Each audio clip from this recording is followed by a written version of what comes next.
What's that lurking in the woods of your state or national park? Well, it might be something a little more fantastic than you bargained for. Park rangers seem to have creepy jobs that involve them running into a lot of unexplained and downright supernatural things in the woods. If you have a story you would like to share in a future video, whether it be a park ranger story or something different, be sure to submit it at swampdweller.net or the email you can find in the description down below. It will be my honor to share your story with everyone here in the swamp. It's stories like yours that help keep this channel going. Now, let's not play any more games. Let's get into these creepy park ranger stories.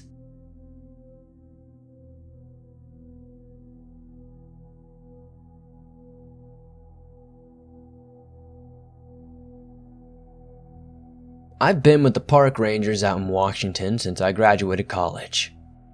During my time here, I've really grown fond of not only my coworkers, but many of our regular park goers. I've always been a very energetic and hyper individual. I've never been shy. Many of the parks in my area are large and very much surrounded by woods. We have plenty of trails and paths for people to use if they wish to explore our beautiful land, but there are also plenty of areas off the beaten path as well. Prior to my experiences out here, I always believed the world was a simple place. I always believed you get what you give in life. I never believed in anything odd or unnatural, so let me tell you how things started. They were really simple actually. They escalated as time went on.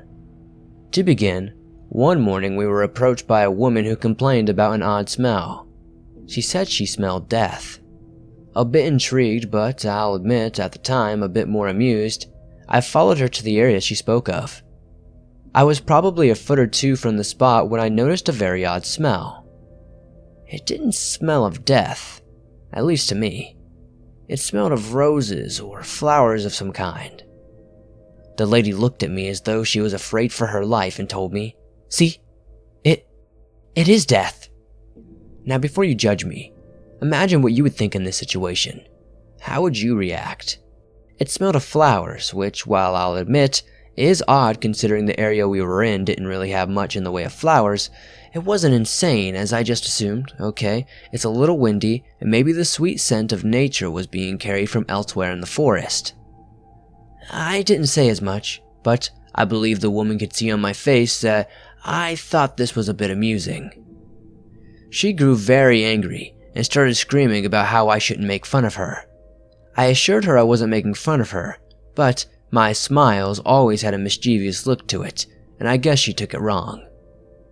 I honestly wasn't making fun of this woman, but ultimately, when I walked her back to where we started, a very awkward walk by the way, she told my superior how she didn't appreciate being made fun of, and I had to talk to my boss after the fact to explain my side of things. The good news was my boss knows me better than that, so all he did was ask me what was going on and to just check out the scene with me. I explained to him the woman's claims, and then I explained what I smelled. My boss found it odd, but he didn't see any reason to write me up or reprimand me. He just asked me if I were to be in a similar situation, be wary of my smile and how it may be taken. And that was that. A week later, a man comes rushing over during my shift and is crying his eyes out. He can't explain himself when I ask him what is going on. He insists on dragging me by the arm over to an area in the forest. I followed, and upon arrival, there's once again that smell of flowers. The man is older and he is shakily pointing at a spot on a hill above us. He then says, You can't see me?" I tell him of course I can see him, but, I don't see what he is pointing to. He starts freaking out and crying. I try to comfort the older gentleman, and I'm not smiling this time. Not only because I remember not to, but also because I'm starting to grow confused.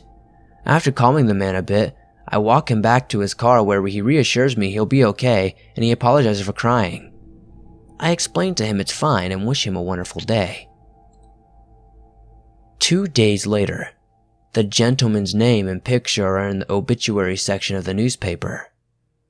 If that wasn't strange enough, the same day the woman who had reported me walked up to us and told me, "I told you I smelled death." This wouldn't have been much of a thing, but The smile she gave us was just creepy. I know the lady had nothing to do with it, but I still get shivers thinking about it. A few months go by, and I'm patrolling the park. I get to the same area with the smell, and that's when I see the strangest thing. I see myself. I rub my eyes a bit, and look more closely and realize I'm not seeing things. It is the spitting image of myself, that mischievous smile and all, and it's just waving at me. I call up and say, "Hey." Suddenly, I'm hit with a strong smell of flowers. I reach myself as I try to touch the image before me, but it fades.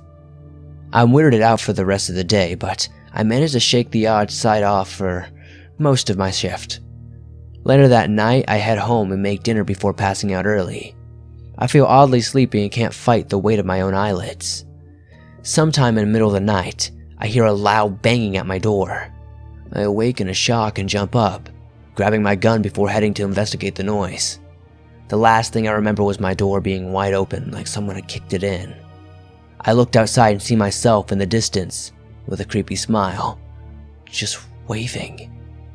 Next thing I know, I feel something hit me from behind and I see blood before passing out completely. I woke up in the hospital. By some stroke of luck, a neighbor was coming to get me for a completely unrelated reason. They saw my door and found me bleeding out. I had been robbed and someone had shot me in the back. I was clinically dead for a full 2 minutes before I was able to be revived. During that time, I don't remember seeing anything, but I am grateful to my neighbor for finding me and to the doctors for not giving up on me. I'm not entirely sure how to explain myself or how I saw myself before I got hit. I also haven't received complaints about the odd scent of death, flowers, or anything else since.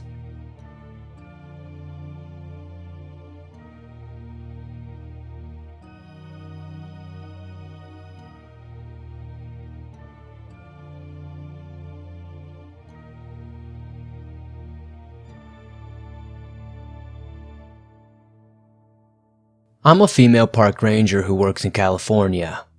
I've been with the park rangers for roughly 20 years now, and one of the strangest things that have ever happened to me occurred during my 8th year with my team.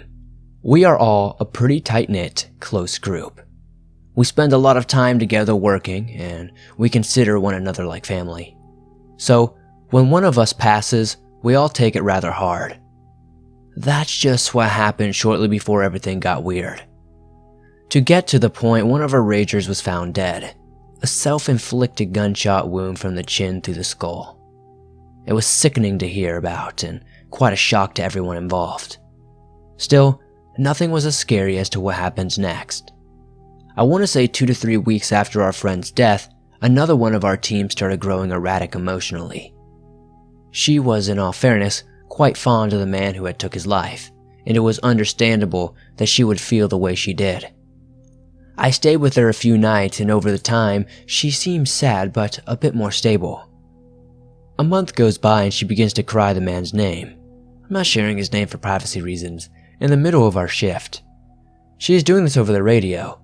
She starts asking why suddenly we just hear screaming and then there's this distinct thud. I described this as a thud, but it was clearly the sound of someone falling and their bones breaking. We arrived as quickly as we could to the scene. My boss was there first and he quickly stopped me and tried to turn me away. I saw her though. I saw what was left of her shattered body, and I remember breaking down and crying. Yes, she was a little sad, but so was everyone. She had calmed down a lot, and I thought that she would be okay since I had stayed a few nights with her. I didn't expect her to throw herself from a cliff. Unfortunately, though, it would get worse. We talked to the sheriffs and explained all we knew. The park was closed for the next week or two, and during that time we were told to go home. We weren't even going to be given paid time off, which wasn't normal, but the circumstances weren't normal as well. I was grateful, but I also felt terrible. I couldn't understand why this was happening or anything about it. I was never one to believe in taking my own life no matter how bad things were going, but I was also never one to judge someone who did. I've encountered suicides with family members prior to these things happening, so it wasn't like I hadn't dealt with the tragedy of it all, but It never gets easier, really. Anyway, our time away ended, and upon our return, things seemed as normal as they could be. The park was open again, and we were going on about our daily duties. A couple of weeks later, I was brought into my boss's office where he asked about the other 2 members who had passed. The questions he was asking were very strange, though. He said he wanted to better understand why they did what they did. I told him I didn't feel comfortable talking about it. I would answer anything I could, but that was something that I didn't really want to talk about. He mentioned me staying with the woman we'll call Dee, who passed away prior, and asked if she said anything about odd noises when things were quiet or hearing weird voices. I shook my head and grew concerned. I asked my boss if he was experiencing anything like that, to which he laughed and said no. Feeling off about the whole situation, I informed him if he needed help with anything or if he was feeling down, we were here for him, as we were all family. He smiled and told me thank you, and that was the end of the conversation. I was getting ready to leave a few hours later when I heard shouting from my boss's office. Listening more closely, he was telling someone to shut up. I probably shouldn't have, but I burst into his office and asked him if everything was all right. He looked shocked but immediately composed himself and smiled, saying he was fine. I told him I heard shouting. He denied it ever happened. I didn't believe him, and looking around, he didn't appear to have a phone out or be on his main office phone. I asked if he needed anything and he said no, he was fine. Still looking around, he didn't appear to have a phone, so I didn't know. I was concerned, but I wasn't really able to do anything about it. The next morning, I awoke to a phone call from the front office saying we would be closed. I asked why, and all I was told is that they couldn't speak about it at the time. The news basically gave it away a few hours later. My boss had committed a murder-suicide.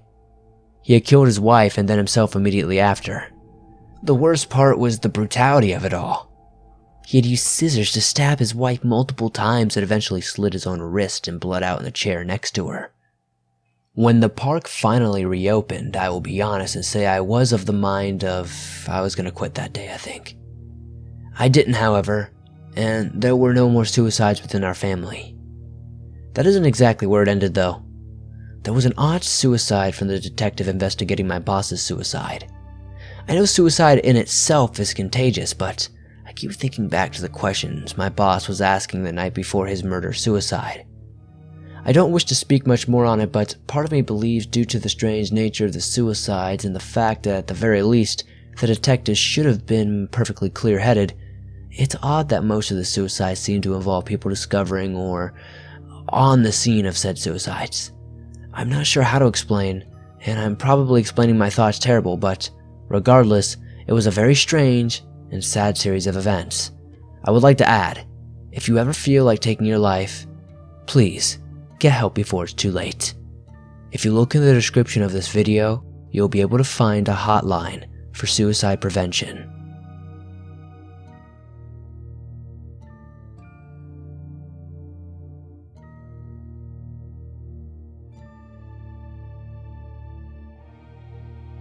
My name is Timothy, and I work with park rangers somewhere in the Midwest. I won't share much more than that as I do not wish to draw people anywhere near where I work. My reasonings for this are due to several strange happenings around my workplace. The first thing you need to understand is that where I work we have a substantially sized, old, abandoned schoolhouse around the woods in our park. It's off limits to the public, but it has been the scene of several odd disappearances, suicides, and also some unexplainable deaths. I won't get super deep into the history of the place, as I'd be typing this out for hours if I did, and I don't have that kind of time, nor do I wish to do all that typing. Anyway, one morning, while on shift, I went to check the old schoolhouse while on my morning patrol. Quite often on these patrols, I'll clean up trash and run off homeless folk. As you can imagine, checking the schoolhouse is rather important to this procedure, as it tends to attract the homeless from time to time who, for some reason or another, just assume we'll be too lazy to check for them there. Well, they are wrong, and I am one of the people who checks the schoolhouse constantly. On this particular morning, I heard crying coming from the schoolhouse. Thinking it was a homeless person, or even a transient, I turned my flashlight on and started searching the premises to see if I found someone around.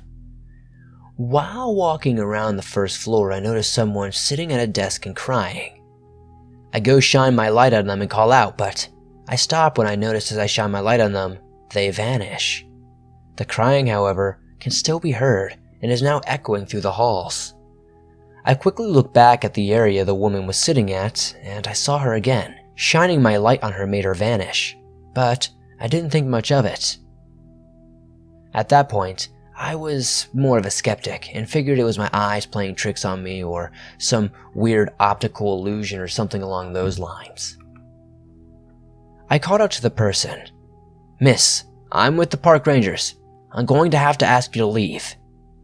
The crying stopped, and there was this suffocating feeling of dread when I heard a scream so loud it left my ears ringing for the next several hours after the fact. I dropped my flashlight and it went out.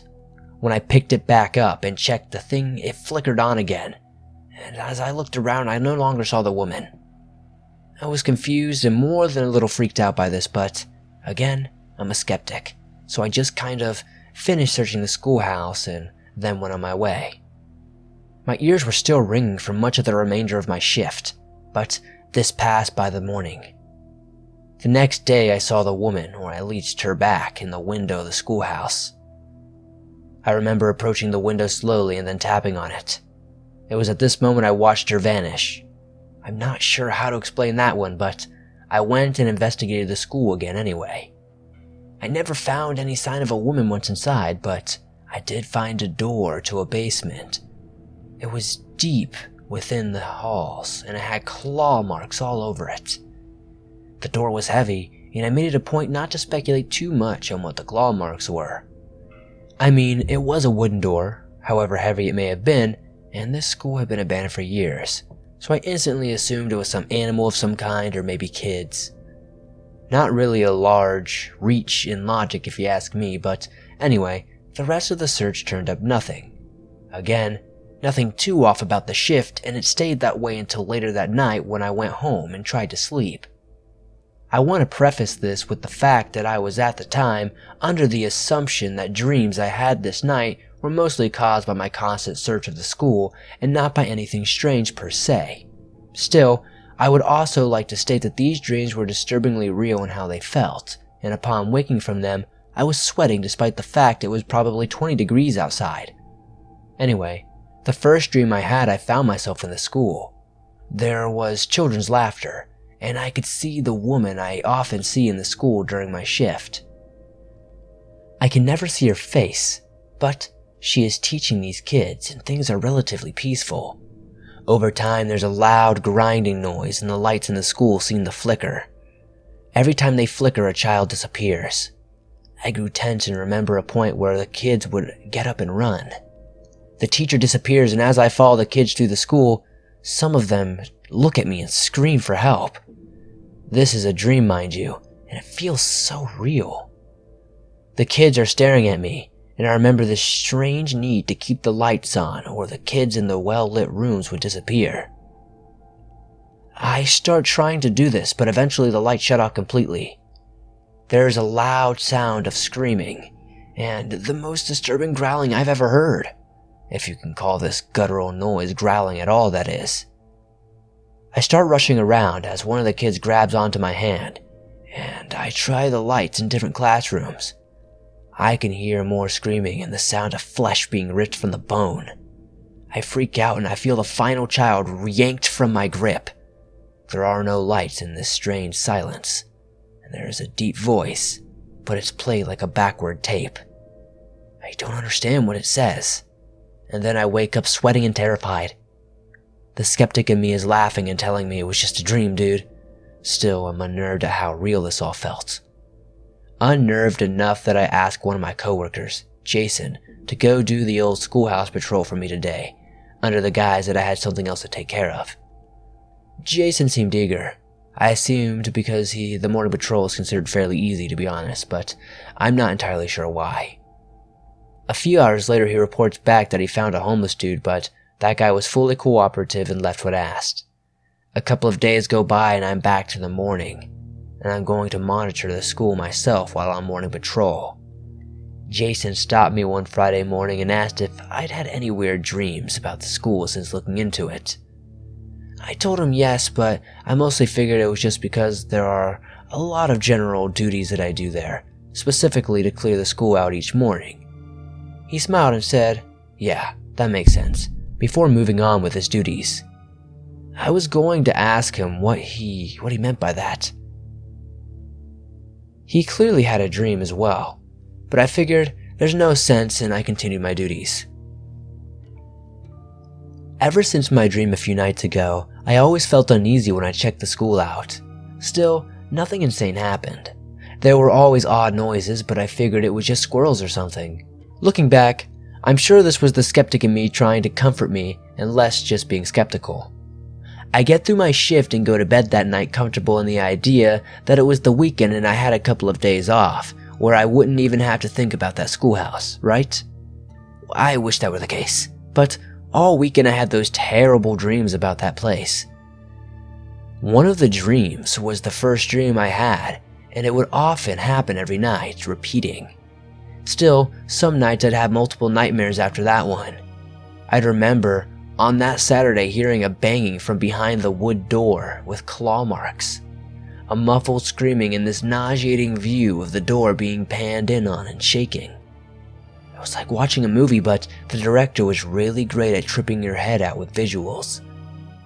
The one that got me the most was the one that took place on that Sunday night.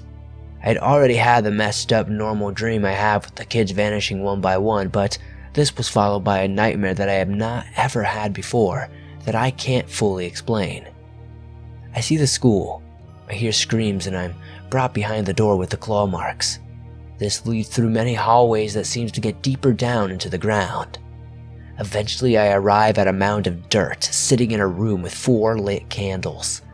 It is here I can hear pounding in the dirt, which looks fresh. It looks like it's shifting a tiny bit as well. I can hear someone screaming for help.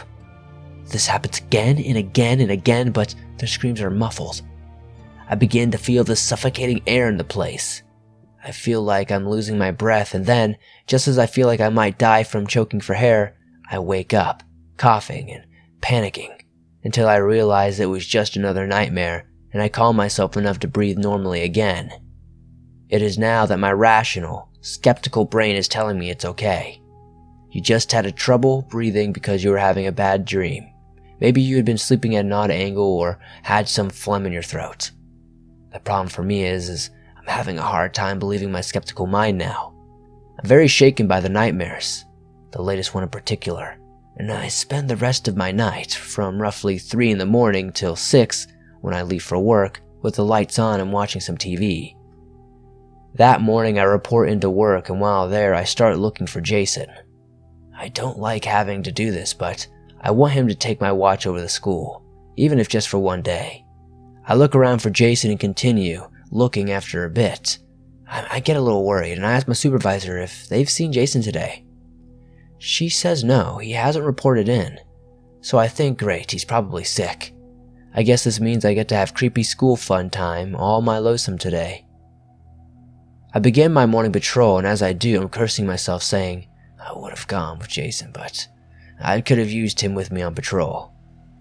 Mondays were a short staff due to scheduling, and our shift times were so spread out, so other than my supervisor, who was always busy, I didn't really have anyone this early to go with me during, this patrol. I shrugged this off, and upon arriving at the school, I reluctantly begin my search. All is unusually quiet and eerie. At the moment, I don't hear the wind, I don't hear nature, and I don't hear any of the normal shifting and creaking inside the school, or any of the unexplainable odder noises. Though it's quiet, I can't help but feel this quiet is more unnerving and unsettling than the entirety of the other days combined. Have you ever had a quiet that was so unnatural that you just felt this dread lurking over you? That's how I felt as I searched this school once again. I remember nervously chuckling to myself just to hear noise and making a joke about how it's okay. Any ghost or creepy things could say something or do something right now. There was silence in response, I had searched everywhere within the school except one final place I needed to check off: the clawed door. I made my way down and eventually stood there, motionless. There were letters and drawings all over the door. It looked like red paint, but I did a more thorough investigation just to be sure. In time, I did eventually find an open paint can and paintbrush in the same color. Relieved, I looked around to be sure no one was here, and soon took the paint can and set it outside. I went back shortly after to examine the door. The door wouldn't normally budge. It was always stuck, but to be safe, I went ahead and tried it anyway. Sure enough, it was still stuck. Thinking nothing of it, I turned and headed toward the exit when I heard a very loud and distinct scream for help. I turned and listened closely. There was definitely a muffled screaming now. I radioed my supervisor and told her we needed to get inside the door in the schoolhouse that was normally stuck. I informed her I heard screaming. She knew the door I spoke of and immediately came over with me.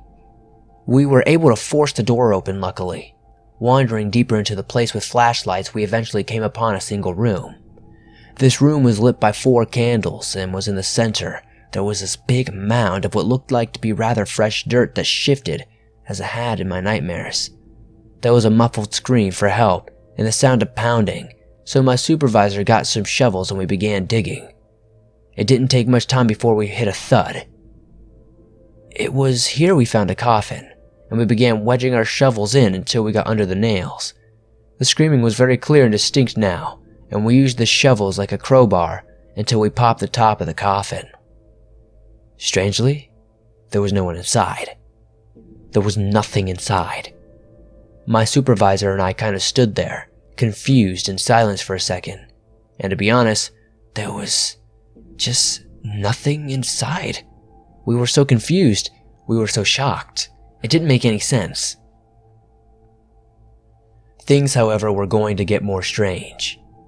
I went home that night and felt myself somewhat shaking at the idea what my supervisor and I had experienced. Not even the skeptical half of my brain could form any sort of rational explanation for what we witnessed and experienced that day. I tried to sleep, and in between nightmares, most of which were repeats and stuff like that, I got very, very little sleep. The next morning, my supervisor asked me if I had seen or heard from Jason. I told her I had not. She explained she was going to check his house if I was okay with doing the morning patrol on my own. I said yeah, I'd do it, and asked if everything was alright. She told me this was going to be the second day Jason had no-called, no-showed. This was very unusual for him, and he was almost never sick, was very reliable, and he loved his job.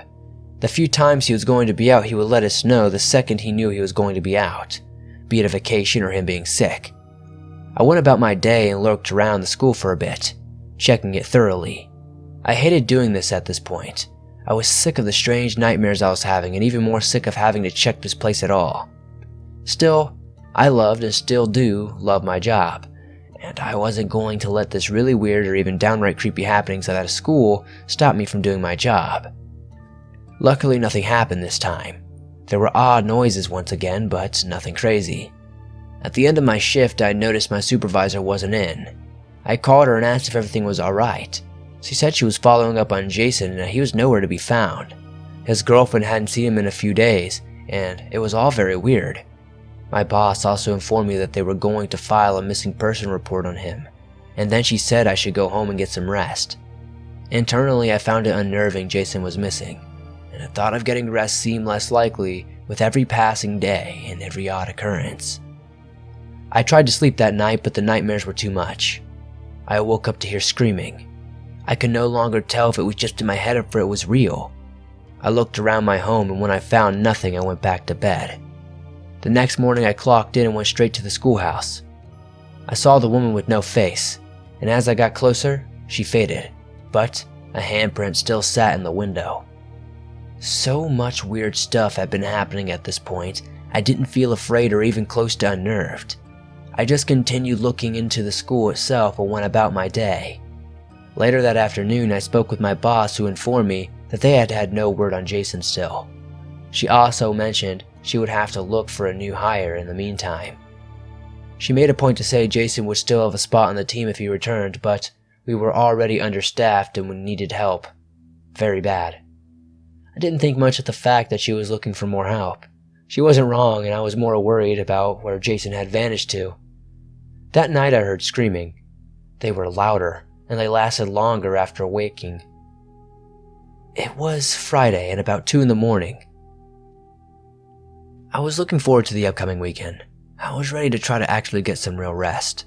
I was going to enjoy every second of it, and I even asked if I could take Monday off in advance, to which my supervisor agreed. Nothing like a 3-day weekend in your future to perk you up, you know? And that is how I felt as I reported in Friday morning. I went through my day, spooky school and all, and the second time, this was a go. I went home and did my best to relax. In my head, I was thinking, I'll just avoid all the thought of the schoolhouse or work or no worries, nothing about Jason or anything. I'm just gonna try my best to chill. Sadly, reality doesn't work that way. I was watching TV late Friday night when out of the corner of my eye I thought I saw someone. I got up and looked around the place and found no one, but I kept a wary eye out just in case I happened upon someone else in time. As I was about to sit down in my chair, I thought I saw someone again, out of the corner of my eye.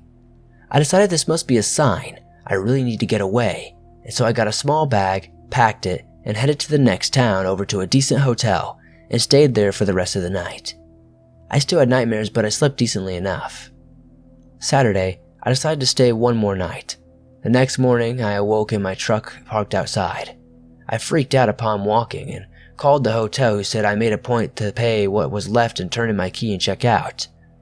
I wasn't sure how I drove to the park or why I would drive to the park, but I headed home, completely shaken, that Sunday morning. I spent much of my day trying to calm myself down, and that night I couldn't sleep at all. I kept hearing things, and sometimes I wasn't sure that was a dream or what was a reality. I awoke to it being 2 in the morning on Monday morning. I was sick and tired of dealing with weird nightmares and the stress of everything that was going on. I, fully awake and aware this time, got in my truck and drove to the park. I shut off my truck and locked it and headed to the woods to check out the school. I went fully armed with a shotgun in case anything or anyone crosses with me. The school was much scarier at night, and after searching it thoroughly, I concluded no one living was in there anyway. At this point, I wasn't sure what to do or why I was at the school, just that it haunted my dreams constantly and I needed some peace. I hoped that I would find something that would bring me peace in this horrid place. Sadly, the night was quiet. The school seemed empty, and I decided it was time to go home, at around 5 in the morning, to get some sleep. I slept hard that morning. I don't know if it was due to extreme exhaustion or what, but I didn't dream at all. I woke up at 4 in the morning to a phone call from my boss. She was just checking in with me and asking if everything was okay and if I would be at work the next day. I assured her I would be there and asked her if they ever found Jason. She spoke with disappointment when she said no. I told her I would talk the next day and hung up. The remainder of the night I had dinner and tried to sleep. It was hard to sleep as I had been sleeping all day, but I eventually drifted off. I awoke Tuesday morning strangely well rested and headed to work. The peace was gone when I did my morning patrol. Inside the school, in the basement, I found Jason's body. He was missing his eyes, his tongue, and his heart. His body was hung from a rope. It was ruled a homicide for obvious reasons, but there was no real forensic evidence to lead to who had committed this murder. It happened the night before, and underneath his body was written, "Now he sleeps. Now he knows peace." I have no explanation for who killed my friend and coworker. I don't have a logical reasoning for it. I don't like to speculate on it. Jason's death hit us hard, and although I thought about leaving, I chose to stay at my park when my friend died. I still work here today and the nightmares still happen. It is my belief that something evil lurks here. I'm not saying that something is the same something that killed Jason. I am merely saying that it is a negative place, and if it were up to me, the schoolhouse would be demolished.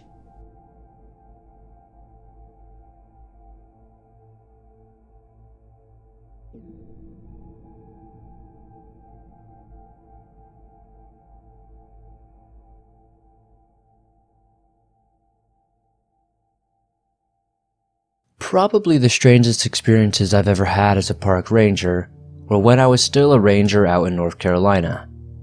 I've since transferred to New York, but at the time, I was fairly new to the job, and while out and about, I saw a man who looked to be dressed in Civil War garbs, working with his gun. I found this odd as the man seemed slightly translucent, but I definitely could see him in the middle of the day. I was weirded out by this, but I also had heard of many hauntings around the area, and so I figured maybe I'd caught a glimpse of a ghost. If I sound nonchalant about this, it's only because I'm not easily startled or surprised by things. I've never been easy to spook or scare, and things out of the ordinary aren't things I typically dwell on. Anyway, I've also witnessed other strange things, including a full-on battle. Late one night while prepping for a Halloween event we were doing, I noticed several soldiers in the distance firing at one another, and some even attempting to stab one another. They were all translucent, and it was obvious they were ghosts. I remember talking to my supervisor and asking if he saw what I was seeing. He simply smiled and said, "I wouldn't worry about it. Blood-soaked history tends to leave its stains behind." I nodded and continued on about my work. Other weird things I've seen are the ghost of families and some normal, one or two with members who were clearly filled with bullet holes or, in one case, even missing their head. I watched a man fire a ghostly cannon at a distance, and even watched someone giving a speech, but I couldn't hear what they were saying. If all of this sounds a bit weird or odd, I agree 100% it is. I'm not sure how to explain it outside of saying it was probably the ghost of past eras, and many of those are probably from the Civil War. I don't really have a firm stance on ghosts. I guess I believe in them, as I've clearly seen my fair share, but I don't really think much of it. Anyway, I work in New York now, and after transferring for a better job opportunity, I'm still a park ranger, but I have not really seen too much strange stuff up here. I have stories of strange things I've seen from up here as well, but like I said, not really too many.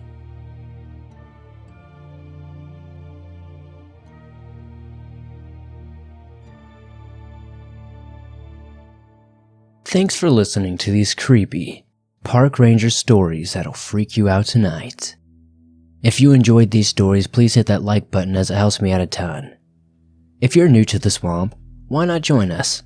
Hit the subscribe button and turn on notifications to never miss a new video, as I upload them almost every single day, and all things natural and supernatural. If you have a story you would like to share in a future video, whether it's a park ranger story or something different, be sure to submit that at swampdweller.net or the email you can find in the description down below. I would love to share your story with everyone here in the swamp, and stories like yours will help this channel keep going. These stories honestly were pretty creepy. They had me scratching my head, and it's so sad to hear about all these suicides. As I said at the end of that story, there will be the number to the National Suicide Prevention Hotline down in the description down below. Hopefully, that can help somebody. I appreciate you guys always dwelling in the swamp with me. Without you guys, the swamp does not continue to expand. I appreciate that. Thank you guys very, very much. If you aren't aware, you can download your favorite Swamp Dweller scary stories from iTunes, Spotify, Podbean, and pretty much all the other major platforms you can find your favorite podcasts at. I'll see you guys soon with another creepy video.